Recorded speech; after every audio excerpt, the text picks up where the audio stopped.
Assalamualaikum warahmatullahi wabarakatuh. Perkenalkan, nama saya Tessa Padilla Fujianti, mahasiswi dari STI STM di Bandung, jurusan S1 Akuntansi, kelas karyawan B, NPM 10221001. Saya bekerja di salah satu perusahaan jasa di Kota Bandung dari mulai Maret tahun 2021 sampai dengan sekarang. Dan di video kali ini saya akan menjelaskan atau mempresentasikan produk bisnis yang akan saya kembangkan untuk memenuhi tugas evaluasi akhir semester mata kuliah motivasi kewirausahaan. Nama produknya yaitu Fukogyo Thrift. Fukogyo ini saya ambil dari bahasa Jepang yang artinya pakaian, dan thrift ini memiliki arti barang bekas. Banyak orang yang menganggap thrift ini barang bekas, namun pemahaman seperti ini kurang tepat. Thrift ini yaitu aktivitas belanja yang tujuannya agar harga barang tidak semurah selera pasar saat ini. Selain itu, arti hemat bisa juga disebut dengan aktivitas membeli barang bekas, asalkan bukan berarti kualitas barang yang dijual kurang baik. Di sisi lain, barang yang dijual di toko barang bekas biasanya dalam keadaan baik dan berkualitas. Nah, barang yang dijual di toko barang bekas sering disebut pre-love. Untuk lebih jelasnya, thrift ini memiliki arti yaitu sekumpulan barang milik seseorang yang sudah tidak terpakai lagi. Kemudian, barang tersebut dijual dan bisa digunakan oleh orang lain. Thrifting juga bagian dari mencari mantan peminat dengan model yang tepat, harga yang pas, dan ukuran yang sehingga kita puas mencari barang bekas. Menurut Jojonomic tahun 2021. Motivasi yang melatar belakangi mengapa saya memilih produk thrift ini, yaitu saya termotivasi dari salah satu akun yang ada di Instagram namanya Saskolek.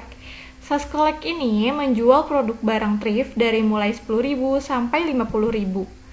Awalnya produk tersebut peminatnya sedikit, tetapi dengan usahanya yang terus-menerus mempromosikan barangnya, update stoknya, bahkan setiap minggu selalu ada live di Instagram untuk mempromosikan barangnya. Dan sampai sekarang, peminat atau customernya pun sudah cukup banyak, karena dengan usahanya yang tidak pernah putus asa. Bahkan, dia pun menjual paket usaha bagi teman-teman yang mau memulai usahanya dengan modal 150.000, itu sudah dapat pakaian dan pieces, sudah termasuk plastik packing, dan sudah siap untuk dijual. Nah, saya termotivasi dari postingan beliau dan beberapa video dari beliau juga. Keunggulan dari produk thrift ini yaitu yang pertama, menawarkan harga yang lebih ramah di kantong. Yang kedua, walaupun barang yang dikeluarkan bekas pakai, tetapi kualitas tetap terjaga. Yang ketiga, menciptakan tren terbaru di mana banyak orang melakukan eksperimen berbusana, mulai dari warna hingga gaya. Mengapa saya yakin orang akan membeli produk yang saya tawarkan? Karena yang pertama, murah tetapi kualitas bagus, mix and match gaya dan warna, unik dan jarang. Orang-orang akan mendapatkan barang branded dengan harga yang sangat murah, dan pakaian thrift ini bisa membuat tampil lebih modis. Perbedaan produk yang saya jual dengan produk yang lain. Yang pertama, pakaian sudah wangi dan bersih. Yang kedua, packaging yang menarik, dan yang ketiga, sudah disetrika atau sudah siap pakai. Produk thrift ini sangat digemari oleh orang-orang dewasa, khususnya perempuan. Karena dengan adanya produk thrift ini, mereka bisa membeli barang atau baju branded dengan harga yang terjangkau dan tidak menguras kantong. Model baju thrift ini pun bermacam-macam model. Pilihannya pun sangat beragam, barangnya pun limited edition. Dan ada target pasar. Yang pertama ada kalangan remaja yang menyukai penampilan seperti mahasiswa. Dikarenakan sudah ada beberapa kampus yang offline, mahasiswa pun khususnya perempuan mereka akan lebih sering pergi ke kampus, dan untuk pakaiannya pun pasti akan berbeda-beda setiap harinya. Produk thrift ini sangat cocok untuk kalangan remaja khususnya mahasiswa dengan harga yang terjangkau. Yang kedua, ada wanita karir untuk kebutuhan bekerja. Nah, dari sini kita beri contoh saya sendiri, karena saya bekerja di salah satu perusahaan yang setiap harinya, Senin sampai Jumat itu memakai pakaian yang bebas. saya lebih memilih produk thrift dibanding membeli pakaian di mall-mall. Karena kalau kita membeli barang thrift, 100.000 itu sudah bisa mendapatkan pakaian yang branded. Asalkan kita mau memilih dan memilahnya. Karena barang branded itu sangat banyak peminatnya. Contohnya di mall harganya 200-300.000 per satu pieces pakaian. Tetapi kalau kita membeli produk thrift, kita bisa mendapatkan harga 25.000 per satu pieces pakaiannya. Yang ketiga, ada masyarakat yang menyukai style yang menarik. Kaum remaja yang sering atau suka foto-foto, atau bisa dibilang juga anak muda zaman sekarang itu OOTD, yaitu outfit of the day. Mereka pasti akan memilih produk thrift karena barangnya pun limited edition dan stylenya pun menarik. Dan kemudian di sini saya akan menghitung harga pokok penjualannya. Yang pertama ada biaya tidak tetap, jumlahnya yaitu 503.400, dan juga ada biaya tenaga kerjanya juga. Di sini ada biaya tetap. Biaya tetapnya jumlahnya yaitu Rp2.466.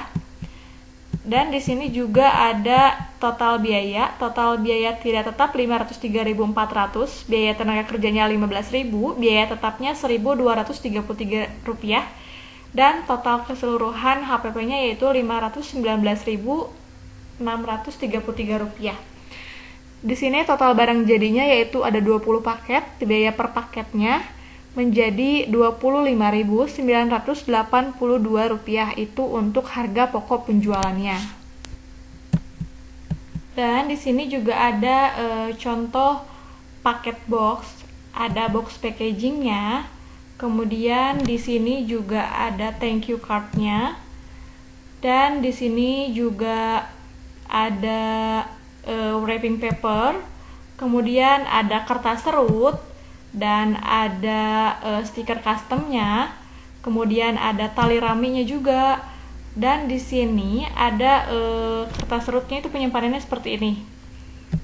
Nah, di sini juga ada contoh nanti setelah dimasukkan sweater atau pakaiannya nanti jadi seperti ini, dan di atasnya ada logo Fukogyo Thrift.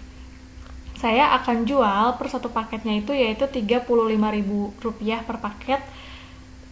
Mengapa saya menjual harga Rp35.000? Karena untuk harga di pasarannya pun dari mulai harga Rp15.000 sampai Rp35.000. Adapun juga yang sampai Rp50.000 itu tergantung dari kualitas barangnya. Dan di sini ada contoh paket boxnya juga.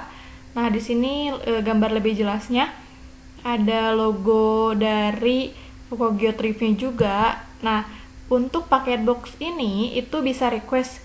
Kalau pembelian biasa itu biasanya kita hanya menggunakan plastik saja.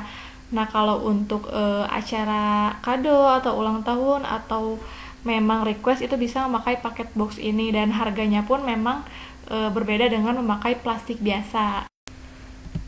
Kemudian di sini saya akan rincikan biaya modal awalnya itu berapa. Baju 300.000, biaya administrasi 100.000, biaya pemasaran 100.000, membeli peralatan 200.000, biaya listrik 50.000, biaya ongkir 20.000. Nah, itu untuk modal awal menjual paket pakaian thrift ini. Terima kasih sudah menonton video ini, semoga bermanfaat, dan mohon maaf apabila ada salah-salah kata. Wabillahi taufiq wal hidayah. Wassalamualaikum warahmatullahi wabarakatuh.